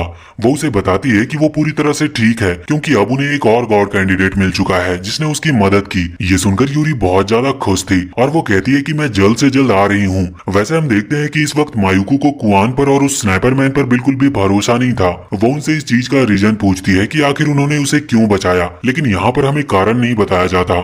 हम वापस से यूरी के पास आते हैं जो कि इस वक्त उसी बिल्डिंग की तरफ देख रही थी जहाँ पर उसे लौटना है, और वो फैसला करती है कि चाहे कुछ भी क्यों ना हो जाए मैं वहां तक जाकर रहूंगी। और अभी वो बहुत खुश थी क्योंकि अब वो भी एक गॉड कैंडिडेट बन चुकी है, जिसकी वजह से उसके पास बहुत ज्यादा पावर है। साथ ही साथ मायूकू पहले से बहुत ज्यादा स्ट्रांग है और अभी एक और गॉड कैंडिडेट उनके साथ है, तो इसका मतलब वो आराम से हेलीकॉप्टर को कंट्रोल कर सकते हैं और यहाँ से इजिली निकल सकते हैं। अब इसके बाद हम आ जाते हैं सीधा रीका के पास। हम देखते हैं कि वो लोग अभी आगे बढ़ रहे थे। वैसे वो लोग बहुत कॉन्फिडेंट थे क्योंकि अब उनके ग्रुप में बहुत ज्यादा मेंबर हो चुके हैं। तभी यहाँ से हम सीधा उस लड़की को देखते हैं जिसकी बात स्नाइपर मैन कर रहा था। वो लड़की यहाँ पर किसी से बात कर रही थी और इसके बाद वो एक स्मोक ग्रेनेड यहाँ रीका और बाकी सभी लोगों के पास फेंक देती है और उस ग्रेनेड के कारण वहाँ पर धुआं हो गया था जिससे किसी को आसपास दिखाई नहीं दे रहा था। और इतने में ही वहाँ पर एक मास्क मैन हमला करता है जिसे उस लड़की ने भेजा था और अब आसपास बहुत ही ज्यादा धुआं था, इस वजह से कोई भी लड़ने की हालत में नहीं था। मगर रीका एक चश्मा पहनता और अपना हैमर लेकर तैयार हो जाता है लड़ने के लिए। वो सभी से कहता है कि सभी को बिल्डिंग के अंदर लौट जाना चाहिए और तब तक वो उस आदमी को यहाँ पर बिजी रखेगा और तब तक वो उस आदमी को यहाँ पर उलझा कर रखेगा। अब सभी लोग वहाँ से जाने लगे थे। आगे हम देखते हैं कि जब वो बाप बेटे ब्रिज पार कर रहे थे तो वो जो लड़का था वो अपने फादर से कहता है कि हमें जाकर रीका की मदद करनी चाहिए, लेकिन उसके फादर कहते हैं कि नहीं, अगर हम यहाँ पर रुके तो इस चीज में उसे हमें प्रोटेक्ट करने की जरूरत पड़ेगी, इसलिए हमें यहाँ से चलना चाहिए। और जब वो आगे बढ़ रहे थे तो इतने में ही एक मास्क मैन वहाँ सामने से उछलते हुए आता है और वो तुरंत ही आकर यहाँ इस मास्क मैन पर हमला कर देता है जो कि इस वक्त रीका पर हमला कर रहा था और उसे वो मार भी देता है। हमें पता चलता है कि ये जो मास्क मैन अभी अभी भाग कर आया है इसे और कोई नहीं बल्कि वही लड़का कंट्रोल कर रहा था जो सबसे पहले उस बिल्डिंग के ऊपर बैठा था। ये पहले भी इन लोगों की जान बचा चुका है। इसका नाम रूकी है। अब ये लोग तैयार थे कि अगर इन पर और कोई भी हमला करेगा तो ये उसे रोक लेंगे। वैसे वहाँ पर हम उसी लड़की को देखते हैं जो उस वक्त फोन पर बात कर रही थी और जिससे भी वो बात कर रही थी वो यहाँ पर ऑर्डर देता है कि इन्हें 3 लोगों को एक साथ भेजना चाहिए और इसके बाद वो यहाँ पर 3 मास्क मैन को एक साथ भेज देती है। रूकी के पास भी शायद इतनी ही पावर थी कि वो 3 मास्क मैन को एक साथ कंट्रोल कर सके, इस वजह से वो भी शॉक था। हम देखते हैं कि यहाँ पर बहुत खतरनाक लड़ाई स्टार्ट हो चुकी थी। वो मोंक मास्क मैन इस वक्त इनकी मदद कर रहा था, मगर कुछ भी हो ये जो स्विमिंग वाला मास्क मैन था जिसने स्विमिंग जैसे कपड़े पहन रखे थे वो यहाँ पर बहुत ही ज्यादा पावरफुल साबित होता है और उसने उस मोंक मास्क मैन को खत्म कर दिया था। और अब ये लोग बहुत डर चुके थे कि ये कैसे बचेंगे। हम देखते हैं कि यहाँ पर रीका के चेहरे से खून निकल रहा था, इस वजह से वो बेहोश हो गया था और अब वो स्विमर मास्क मैन उसे उठाकर वहां से ले जाता है और इसके बाद अब इन लोगों पर कोई हमला नहीं कर रहा था। ये सोचते हैं कि क्या ये सब सिर्फ रीका को यहाँ से ले जाने के लिए था। वैसे अब ये रीका को कहाँ ले गए इन लोगों को कोई भी जानकारी नहीं थी। इनमें से एक तुरंत ही कॉल लगाता है सीधा यूरी को और बताता है कि उसका भाई किडनैप हो चुका है। ये सुनकर यूरी बहुत ही ज्यादा गुस्से में आ चुकी थी। वो पहले तो गुस्से में उस फोन को तोड़ देती है और फिर बहुत ही तेज चीखती है जिस वजह से उसका मास्क पावर भी एक्टिवेट हो चुकी थी और उसके अंदर से बिजलियां निकल रही थी। ये आवाज बहुत दूर तक फैलती है और यहाँ पर मायूको भी इसे नोटिस करती है। वो सोचती है कि शायद यूरी किसी खतरे में है और वो तुरंत ही उधर भागने लगी थी। हम देखते हैं कि यहाँ पर वो चिंता कर रही थी और सोच रही थी कि मैंने यूरी का साथ नहीं दिया और मेरी वजह से ही उसे अकेले जाना पड़ा, इसीलिए वो खतरे में पड़ी। लेकिन अब जब वो एक ब्रिज तक आ गई थी तब उसे समझ नहीं आ रहा था कि वो किस डायरेक्शन में जाए, तो वो आवाज लगाती है। ये आवाज भले ही यूरी तक गई थी लेकिन यूरी कुछ जवाब नहीं दे रही थी, पर उसे याद आता है कि ये तो मायूको की आवाज है, तो वो तुरंत फिर से चिल्लाती है। इस वजह से मायूको सुन लेती है और समझ जाती है कि यूरी इस वक्त कहाँ पर है। अब वो भी उसी डायरेक्शन में भाग रही थी, लेकिन इतने में ही हम सामने एक और मास्क मैन को देखते हैं और इसके हाथ में एक ग्रेनेड लॉन्चर था और यहाँ पर ये फायर करने ही वाला था। ये ग्रेनेड सीधा अभी मायूको के पास आ रहा था और उसके पास कोई रास्ता नहीं था बचने का क्योंकि वो इस वक्त एक ब्रिज के ऊपर थी। मगर इतने में ही वो स्नैपर मैन वहाँ पर आकर तुरंत ही उस ग्रेनेड को हवा में ही फोड़ देता है, जिस वजह से मायूको की जान बच जाती है। यहाँ पर अभी वो स्नैपर मैन इस वक्त उस ग्रेनेड लॉन्चर के ऊपर बंदूक तान चुका था और गोली चला रहा था और उसने जैसे ही गोली चलाई तो अचानक से सामने एक और मास्क मैन आकर उसकी गोली को रोक देता है और ये कोई और नहीं बल्कि वही मास्क मैन है जिसने उस स्नाइपर वाले को मास्क पहनाया था। वैसे यहाँ इस मास्क मैन के पास एक चाकू था जिस वजह से इसने उस गोली को रोक लिया था। वैसे हम देखते हैं कि अभी ये मास्क मैन यहाँ उस ग्रेनेड लॉन्चर वाले को कहता है कि तुरंत ही वो उसके ऊपर एक और बार फायर करे और उसकी बात मानकर वो ग्रेनेड लॉन्चर वाला सामने की तरफ पॉइंट कर लेता है। मगर इतने में ही हम देखते हैं कि वहाँ पर यूरी आ चुकी थी जिसने मायूको को बचा लिया था। मायूको उसे देखकर बहुत ही ज्यादा शॉक थी और ये सोचकर भी कि आखिर यूरी यहाँ इतनी जल्दी कैसे आ गई और क्या सच में यूरी ने उसकी आवाज सुन ली थी। वैसे अभी वो सामने वाला मास्कमैन अभी ग्रेनेड लॉन्चर से 5-6 ग्रेनेड एक साथ चला देता है जिन्हें रोक पाना बहुत मुश्किल था और वो समझ गई थी कि अब बचा नहीं जा सकता। यहाँ पर स्नाइपर मैन भी अपनी गन सामने करता है, लेकिन एक स्नाइपर राइफल एक वक्त में सिर्फ एक ही गोली फायर कर सकती है। इस वजह से उसे भी उम्मीद नहीं थी कि अब वो बच पाएंगे। लेकिन इतने में ही हम देखते हैं कि यूरी अपने पास से एक और गन निकालती है। एक उसके हाथ में थी और ये जो दूसरी गन है ये पहले मायुकू यूज करती थी और इसके बाद अब वो दोनों गन को सामने करते हुए बहुत ही स्पीड से 5 या 6 गोली चलाकर उन सभी ग्रेनेड को वहां पर डिस्ट्रॉय कर देती हैं। मायुकू ये सब देखकर बहुत ही ज्यादा शॉक थी। वैसे हम देखते हैं कि यहाँ पर स्नाइपर मैन अब उन ग्रेनेड को फूटता हुआ देखकर हैरान था, लेकिन इसके बाद वो तुरंत ही अपनी गन उठाकर उस ग्रेनेड लॉन्चर वाले मास्कमैन को मार देता है और जैसे ही वो उसे मारता है तो वो जो दूसरा मास्कमैन था वो वहीं पर लेट गया था जिससे कि स्नाइपर मैन उस पर गोली ना चला दे। यहाँ पर यूरी ये चीज देखकर शॉक थी, लेकिन फिर मायुकू उसे बताती है कि असल में ये स्नाइपर मास्कमैन हमारे साथ मिलकर काम कर रहा है, इसीलिए उससे उन्हें डरने की कोई जरूरत नहीं है। हम देखते हैं कि वो जो दूसरा मास्कमैन था वो इस वक्त थोड़ा सा पीछे आकर अभी किसी को फोन कर रहा था और सारी सिचुएशन समझाने की कोशिश कर रहा था, लेकिन इतने में ही स्नाइपर मैन वहाँ एक बिल्डिंग के ऊपर चढ़कर उस पर गोली चला देता है और यहाँ पर वो दूसरा मास्कमैन मारा जाता है। अब यहाँ पर हम यूरी को देखते हैं जो इस वक्त मायुकू से कह रही थी कि भले ही स्नाइपर मैन हमारा साथ दे रहा हो, लेकिन ये पक्का नहीं कि वो कब तक ऐसा करेगा और अगर उसने हमें धोखा दिया तो फिर उसे हराना थोड़ा मुश्किल हो सकता है। लेकिन अब तभी वहाँ पर कुआन भी आ चुकी थी। यहाँ पर यूरी पहले तो उसे देखकर हैरान थी, लेकिन फिर उसे पता चलता है कि असल में यही वो गॉड कैंडिडेट वाली लड़की है जिसने मायुकू की मदद की थी। वैसे अब यहाँ पर वो दोनों हाथ मिलाते और दोनों की पावर जब मिलती है तो अचानक से वहाँ पर बिजली कड़कने लगी थी और इसके बाद अब यूरी उस लड़की से कह रही थी कि देखो तुम्हें अगर यहाँ से जाना हो तो तुम जा सकती हो, क्योंकि अब यहाँ पर बहुत बड़ा बैटल स्टार्ट होने वाला है। लेकिन कुआन यहाँ पर कहती है कि नहीं, उसे जाना नहीं, वो भी इस बैटल में पार्टिसिपेट करेगी क्योंकि उसे भी यहाँ से बचकर निकलना है, क्योंकि वो किसी को बचाना चाहती है। और जब वो ऐसा कह रही थी तो वो उस स्नाइपर मैन के बारे में ही सोच रही थी। अब यहाँ से ये सीन फिर से चेंज हो जाता है, जिसके बाद हम रीका के पास आते हैं जिसे इस वक्त वो स्विमर मास्क मैन कहीं ले जा रहा था। हमें पता चलता है कि वो एक बिल्डिंग में जा रहे हैं जहाँ पर असल में वो आदमी है जो कि इन सभी मास्क मैन को कंट्रोल कर रहा है। अब कुछ देर के बाद रीका वहाँ पर पहुंचता है। कमरे के अंदर आने के बाद वो एक लड़के को देखता है। वो लड़का यहाँ रीका को बुलाकर बताता है कि असल में वो भी एक गॉड कैंडिडेट है और वही इन सबको कंट्रोल कर रहा था और ऑर्डर दे रहा था। अब वो रीका से कहता है कि यहाँ पर जो सबसे स्ट्रांग होगा वही आखिर तक बचेगा, इसीलिए मैं चाहता हूँ कि आखिर में मैं ही गॉड बनूं और तुम बहुत स्ट्रांग और समझदार लगते हो, इसीलिए मैं चाहता हूँ कि तुम जिंदा रहो और मेरी मदद करो।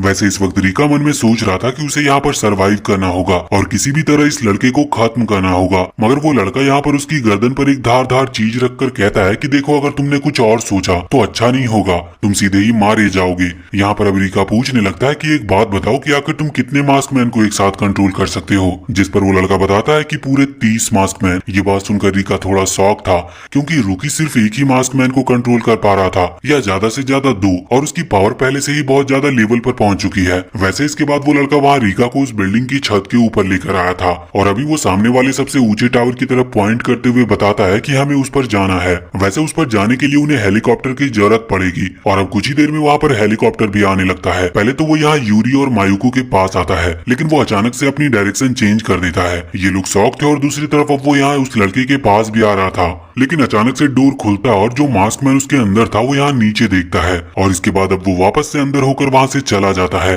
ये चीज रीका को बिल्कुल भी समझ नहीं आ रही थी और वो उस लड़के से पूछता है कि आखिर ये चला क्यों गया, जिस पर वो लड़का बताता है कि इन लोगों को ऐसे ही ऑर्डर मिले हुए हैं, हम उन्हें कंट्रोल नहीं कर सकते क्योंकि ये एंजल नहीं बल्कि गार्डियन एंजल हैं। इन्हें ऑर्डर मिले हैं कि जो भी गॉड कैंडिडेट है उन्हें उस टावर तक पहुंचने से रोकना है, इसीलिए ये नॉर्मल किसी को भी वहां तक ले जा सकते हैं पर गॉड कैंडिडेट को नहीं, और इसी वजह से ये यहाँ पर इस लड़के को देखकर वापस लौट गए। वैसे इसके बाद अब वो लड़का वहाँ किसी पर फोन से बात करने लगता है और यहाँ पर रीका ये सोच रहा था कि ये सही मौका है इस लड़के को खत्म करने का, लेकिन फोन पर बात करने के बाद वो लड़का वहाँ पर 2 मास्कमैन को बुलाता है और ये बहुत ही ज्यादा खतरनाक दिख रहे थे और साथ ही साथ वो यहाँ पर रीका को भी समझाता है कि अगर उसने कुछ भी करने की कोशिश की तो ये उसे अच्छा सबक सिखाएंगे, और वो ये भी कहता है कि रीका बहुत समझदार है, इसीलिए वो रीका जैसे कीमती इंसान को खोना नहीं चाहता, मगर अगर उसे जरूरत पड़ी तो वो उसे खत्म भी कर देगा। रीका यहाँ पर थोड़ा सा घबरा गया गया था क्योंकि ये लड़का अकेला नहीं, ये 30-30 मास्क मैन को एक साथ कंट्रोल कर सकता था। वैसे इसके बाद अब वो लड़का वहाँ से चला गया था और अब वो नीचे वाले फ्लोर पर आता है जहाँ पर हम उसी लड़की को देखते हैं। यहाँ पर वो लड़का उस लड़की को बताता है कि उनका जो साथी था वो मारा जा चुका है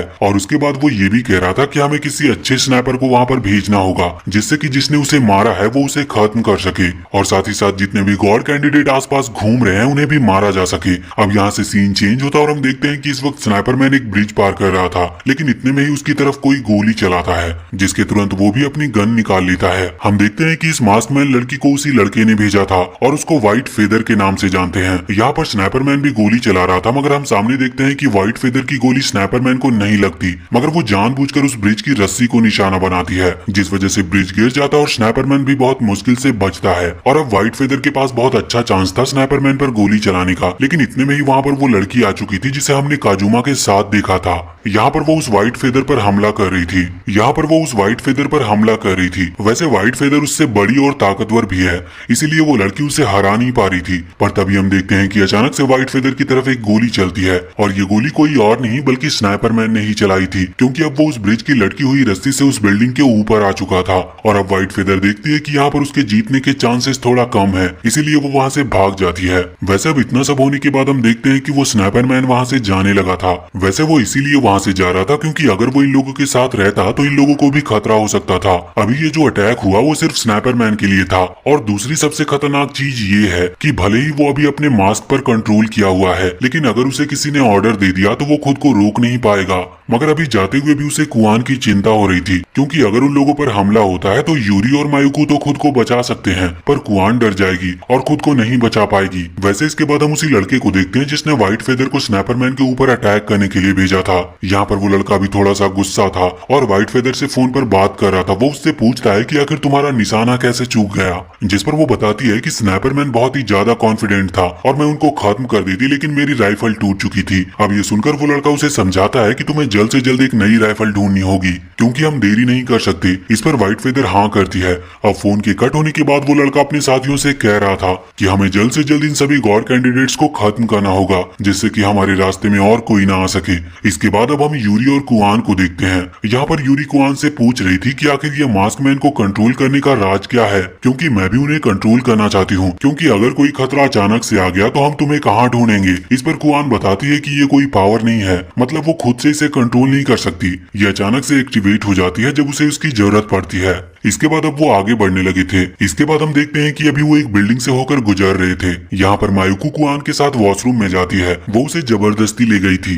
वहाँ पर वो उससे पूछती है कि क्या तुम स्नाइपर मैन को पसंद करती हो, जिस पर शर्मा कर कुआन हाँ करती है। वैसे यहाँ पर मायुकू उससे ये भी कह रही थी कि क्या उस बड़े से टावर को तुमने ही कंट्रोल किया था। कुआन इस पर भी हाँ करती है। तो अब मायुकू उससे कहने लगती है कि ये बात तुम्हें जल्द से जल्द यूरी को बता देनी चाहिए, क्योंकि अगर वो सामने वाले लोग जिन्हें गॉड कैंडिडेट को खत्म करना है उन्हें अभी यूरी पर शक है और इसीलिए वो उस पर ही हमला करेंगे और उससे उसकी जान को खतरा है। मगर अब तभी उन्हें कुछ आवाज आती है और वो दोनों वहाँ से बाहर आ जाते हैं। वहाँ पर अभी एक मास्क मैन इस वक्त यूरी के ऊपर हमला कर रहा था और उसे उसने दूर फेंक दिया था। तभी वहाँ पर मायुकू भी आ गई थी। इस वक्त कुआन तो दूर खड़ी डर रही थी, पर यूरी और मायुकू मिलकर उस मास्क मैन को हरा देते हैं। कुआन इस वक्त बहुत ही ज्यादा डरी हुई थी और वो कह रही थी कि आखिर तुम इतनी हिम्मत से लड़ कैसे लेती हो। इस पर यूरी उसे समझाती है कि देखो, अगर हमें इस वर्ल्ड में सरवाइव करना है तो हमें यहाँ पर लड़ना ही होगा, हमारे पास और कोई दूसरा ऑप्शन नहीं है। अब तभी वहाँ पर स्नाइपर मैन आ गया था जो कि यूरी की बातों से बिल्कुल सहमत था। मगर स्नाइपर मैन को देखकर यूरी एकदम से डर जाती है, क्योंकि अभी तक उसे स्नाइपर मैन पर पूरी तरह से भरोसा नहीं था।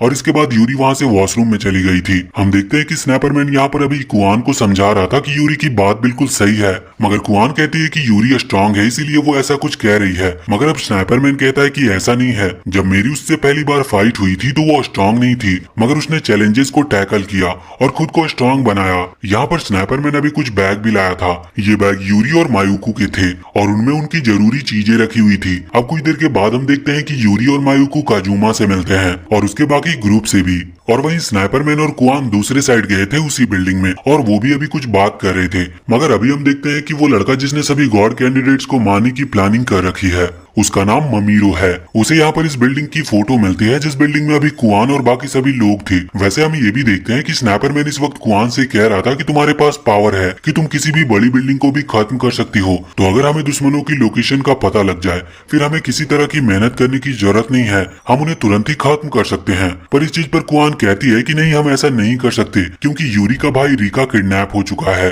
और ये पक्की बात है कि वो उन्हीं लोगों के साथ होगा, ऐसे में उसकी जान को भी खतरा होगा। ये बात सुनने के बाद स्नैपरमैन बहुत ही ज्यादा हैरान था। वैसे इसके बाद हम रिका के पास आते हैं और हम देखते हैं कि यहाँ वो लड़की अभी रिका से पूछ रही थी कि आखिर वो स्नैपरमैन को जानता है कि नहीं। यहाँ पर रिका को पता चलता है कि इस लड़की के मास्क की पावर ये है कि वो सामने वाले के दिमाग को पढ़ सकती है। पूरी तरह से तो नहीं, मगर वो इतना पता लगा सकती है कि सामने वाला झूठ कह रहा है कि सच। इस वजह से रिका को ये भी ध्यान रखना होगा कि वो क्या सोच रहा है और किस तरह से रिएक्ट कर रहा है। और यहाँ पर रिका बिल्कुल सच सच बताता है कि हाँ, वो स्नैपरमैन को जानता है, लेकिन वैसे भी इस वर्ल्ड में आने के बाद जैसे ही उसने मास्क पहना तो उसकी सारी यादें हट चुकी है, तो अब इसका कोई फायदा नहीं कि वो उसे जानता है। वैसे वो लड़की उसकी मन की बात ना पढ़ पाए, इसलिए रिका कोशिश कर रहा था कि वो फालतू चीजें सोच सके जिससे कि उसका ध्यान उस पर ना जाए। अब तभी उस लड़की को एक कॉल आता और उसे कहीं पर जाना था, लेकिन फिर उसे एक आइडिया आता और वो कहती है कि स्नैपरमैन को असल में वो मास्क मैंने ही जबरदस्ती पहनाया था। ये बात सुनकर रिका को गुस्सा आ रहा था और वो स्नैपरमैन के बारे में सोच रहा था और उस लड़की को लग रहा था कि शायद उसका प्लान कामयाब हो जाएगा। लेकिन यहाँ पर रिका अपना सर नीचे मार देता है और जोर से हंसते हुए कहता है कि स्नैपरमैन बहुत ज्यादा ताकतवर है, वो पिछले वर्ल्ड में भी बहुत ज्यादा समझदार था, तो यहाँ पर अगर तुम उसे हराना चाहती हो तो तुम्हें उसे खत्म करना होगा, नहीं तो वो तुम सभी लोगों को सरपास कर लेगा और तुमसे आगे निकल जाएगा। ये बात सुनकर वो लड़की शॉक थी, लेकिन वो जानती थी कि ये जानबूझकर उसे भड़काने की कोशिश कर रहा है। वैसे रिका का प्लान था कि इनका ध्यान वो स्नैपरमैन की तरफ डाल सके। तो फिलहाल हम इस पार्ट को यहीं पर एंड करते हैं, पर इसके आगे की कहानी हम जल्द लेकर आपके सामने आएंगे। तो आप हमें कमेंट सेक्शन में बता सकते हो कि आपको ये पार्ट कैसी लगी और इसके आगे की कहानी हमें लेकर आनी चाहिए या नहीं। वीडियो अगर पसंद आई हो तो चैनल को सब्सक्राइब करके बेल आइकन जरूर दबा ले।